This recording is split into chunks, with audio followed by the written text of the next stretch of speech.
Hi everyone, welcome back to my channel, GTR Math Tutorial, and Facebook, RJ Enseñado. So for today's video, we will discuss part 2 of Civil Service Exam Reviewer for Numerical Reasoning. So we have 10 items, number 11 to 20. Okay, so let's start. Number 11, Bonnie has twice as many cousins as Robert. George has 5 cousins, which is less than Bonnie has. How many cousins does Robert have? Okay, so post the video, try nyo pong sagutan bawat number. Okay? So bago panoodin ang aking solution. Okay, so let's answer number 11. Bonnie has twice as many cousins as Robert. Since Bonnie has twice as many cousins as Robert, we will let any variable, let's say x, the number of cousins of Robert. Okay? So let x be the number of cousin of Robert. Okay? So number of cousins of Robert, x. Since Bonnie has twice as many cousins as Robert, therefore, the number of we let Bonnie equals 2x because Bonnie has twice as many cousins as Robert. Then given we have George has 5 cousins. So the number of cousins of George is equal to 5. Which is, so number of cousins of George is 5, which is 11. 11 less than Bonnie has. So 11 less than Bonnie. So Bonnie has 2x. Then George has 11 less than. So therefore, we will subtract 11 to the number of cousins of Bonnie, which is 2x. So therefore, our working equation is 2x minus 11. And that is equal to, George has 5 cousins. So that is equal to 5. Okay? So George has 5 cousins. That is 5, which is 11. So that is equal sign, that is equal sign. And then we have 11 less than. 11 less than, that means we will subtract 11 to the number of cousins of Bonnie. So Bonnie has 2x. Okay? How many cousins does Robert have? How many cousins does Robert have? So we just need to find the value of x because Robert has x cousins. Okay, solve the value of x. So put negative 11 to the other side by adding 11 on both sides. So this will cancel out. This is 0. So therefore, we have 2x is equal to 5 plus 11. We have 16. Last step, divide both sides by 2. Therefore, x is equal to 16 divided by 2. That is equal to 8. So Robert has 8 cousins. The correct answer is letter D. Number 12, Oscar sold 2 glasses of milk for every 5 sodas he sold. If he sold 10 glasses of milk, how many sodas did he sell? Okay, so this is simply just a direct variation. So because Oscar sold 2 glasses of milk every 5 sodas. Okay, so we set up the table. So we have Oscar sold 2 glasses of milk. So 2 glasses of milk for every 5 sodas. So for every 5 sodas, so 2 milk for every 5 sodas. So if he sold 10 glasses, so if we sold 10 glasses of milk, so we put 10 to the glasses of milk, how many sodas did he sell? So we're just going to let any variable, so let's say n. And then, so we will use a direct variation. So just set up the proportion. So we have 2 is to 5 and then 10 is to n. So therefore, the working equation or the ratio and proportion is 2 is to 5 or 2 over 5 equals 10 is to 2 or 10 over n. Okay? Solve for n, just cross multiply. So 2 times n, we have 2n equals 5 times 10. That is equal to 50. Then divide both sides by 2. Therefore, the value of n is 50 divided by 2. That is equal to 25. Letter C. Number 13. Justin earned scores of 85, 92, and 95 on his science test. What does he need to earn on his next science test to have an average of 93? Okay? So we will use 2 methods in solving this. So first, let's use the formula. So the formula for average is, symbol for average is x bar. And then we have summation of x over n. X are the scores, n is the number of scores. So Justin earned a score of 85, 92, and 95. On his science test, what does he need to earn on his next science test to have an average of 93? So 93, this is the average. Then we have 3 scores, and then there is another. What does he need to earn on his next science test? So that means the value of the n will be 4. Okay? So let's substitute the given. The mean is 93. So we have 93 is equal to, add the 3 scores, 85 plus 92 plus 95 plus the next score. What does he need to earn on his next science test? So let's say that next score is X, and then we will divide this by 4 since we have 4 scores. Then find the value of X. So first, let us remove this denominator by multiplying both sides of the equation by 4. Okay? Multiply both sides of the equation by 4. So cancel this. Multiply, so 4 times 3, that is equal to 12. Carry 1. 4 times 9 is 36 plus 1, so we have 372. Equals, so let's add this. 85 plus 92 plus 95. Okay, 5 plus 2 plus 5, that is equal to 12. And then we have 9, 9, and another 9, so we have 272 plus x. Finally, we can solve the value of x by subtracting 272 on both sides. So cancel this. So therefore, the value of x is 2 minus 2, 0. 7 minus 7, 0. 3 minus 2 is 1. So he need a score of 100 in order to get an average of 93. Okay, so another way to solve this, so we use the shortcut. So we have 85, just write the numbers 85, 92, and 95. And then the last number is x. So this is the shortcut. We just need to, we will subtract the average 93 for every score. And then, kailangan balance yan kapag sinubtract natin. Yung makukuha nating score dito, pag sinubtract dapat natin yung 93, magbabalance sila. So 85 minus 93, 85 minus 93, that is equal to negative 8. Then we have 92 minus 93, that is equal to negative 1. And then 95 minus 93, that is equal to positive 2. So therefore, what must be the number that we will add to 93?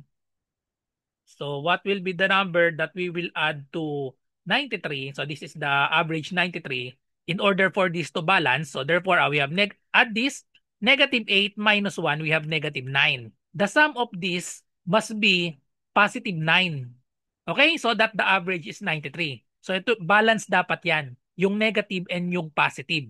When we subtract all the numbers to 93.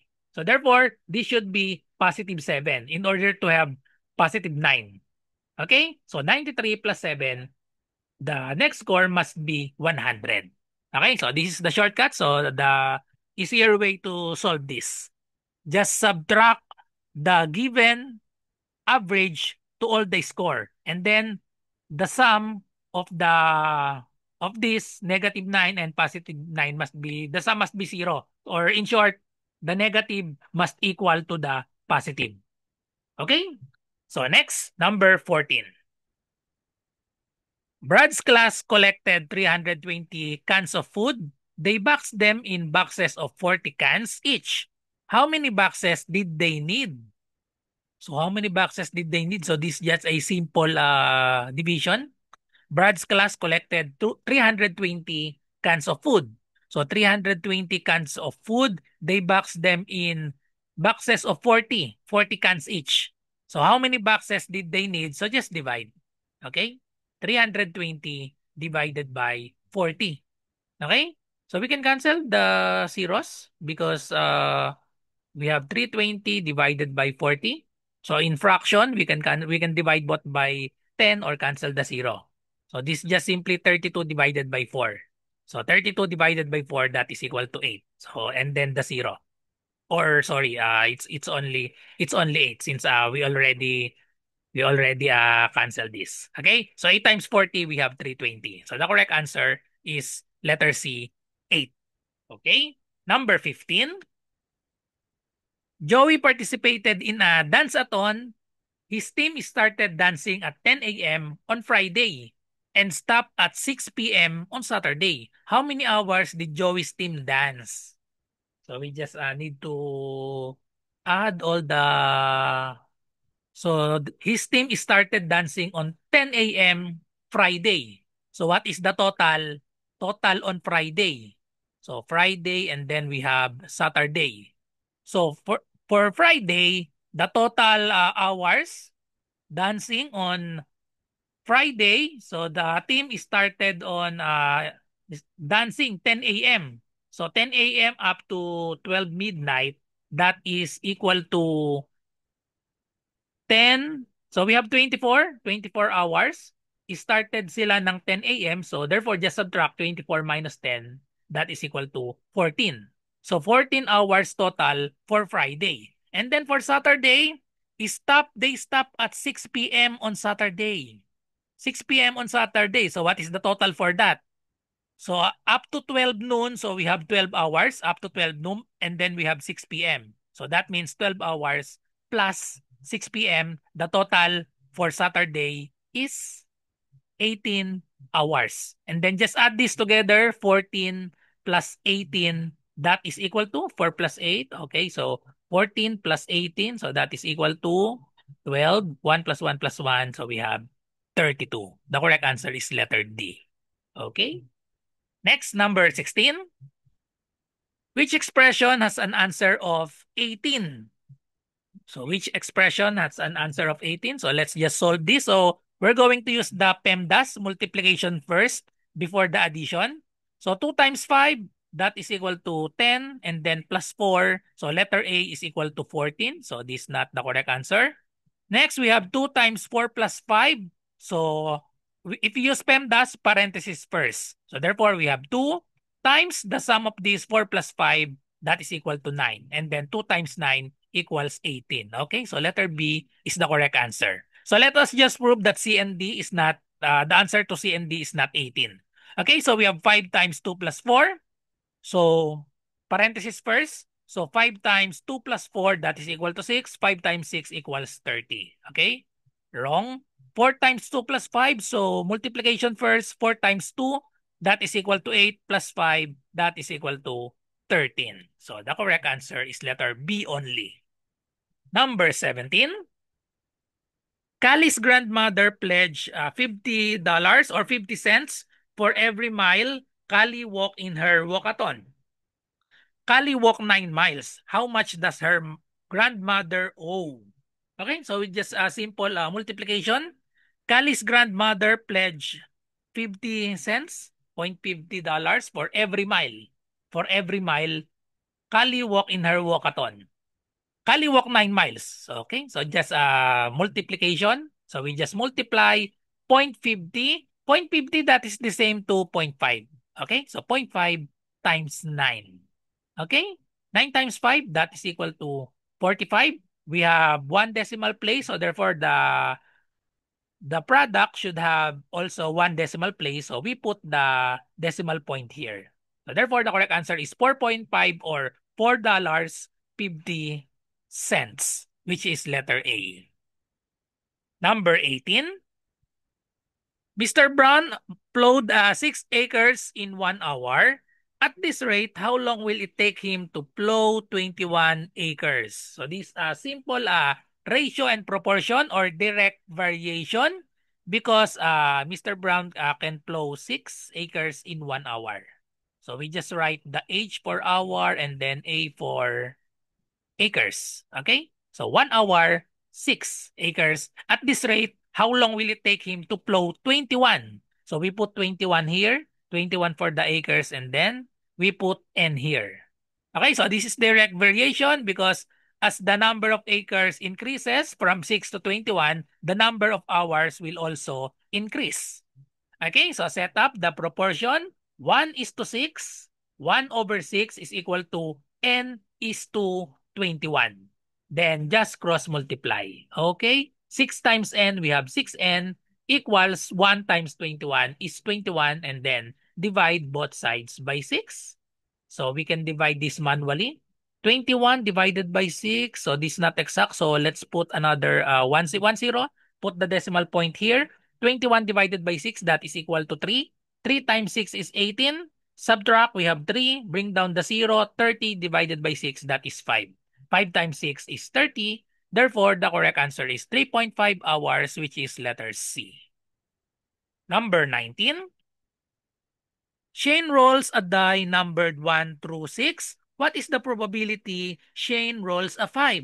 So the formula for probability of an event is equal to the number of the event over the sample space n of S. Sample space, so this is the total outcomes. So Shane rolls a die numbered 1 through 6. So sample space, we have 1, 2, 3, 4, 5, and 6. So this is the sample space, the number of possible outcomes. Since the die has numbered 1 through 6, so therefore, the denominator should be 6. We have 6 possible outcomes. What is the probability Shane rolls a 5? So how many 5 are there in this set of numbers? So we have only 1 5. Therefore, the probability is 1 over 6, letter B. Last number, number 20. Susan traveled 114 miles in 2 hours. If she keeps going at the same rate, how long will it take her to go the remaining 285 miles of her trip? Okay, so let's set up the table. So this is ratio and proportion. So Susan traveled 114 miles in 2 hours. Okay, so 114 miles. So 114 miles in 2 hours. Okay. If she keeps going at the same rate, how long will it take her to go to the remaining 285 miles of her trip? So 285 miles of her trip. So we want to find the number of hours. Let's say, let's put variable n. Okay, so let's analyze if this is direct or inverse proportion. So if the number of miles increases, of course, the number of hours will also increase. Okay? So miles, we have direct variation for miles and the number of hours. So therefore, our equation will be, let's 114 over 2. So 114 is to 2 equals 285 is to n. Then just cross multiply. Cross multiply. So 114 times n, we have 114n is equal to 285 times 2. So 285 times 2. Okay? And then, okay, so let's multiply first. 114 is equal to 285 times 2, times 2. So 2 times 5, that's equal to 10. 2 times 8 is 16 plus 1. So we have 17. 2 times 2 is 4 plus 1. We have 570. And then divide both sides by 114 to get the value of n. Therefore, n is, so just divide manually 570 divided by 114. So since this is there is 0, so this should be 5. So 5 times 4, we have 20. 5 times 1 is 5 plus 2, so we have 7. 5 times 1 is 5. Okay?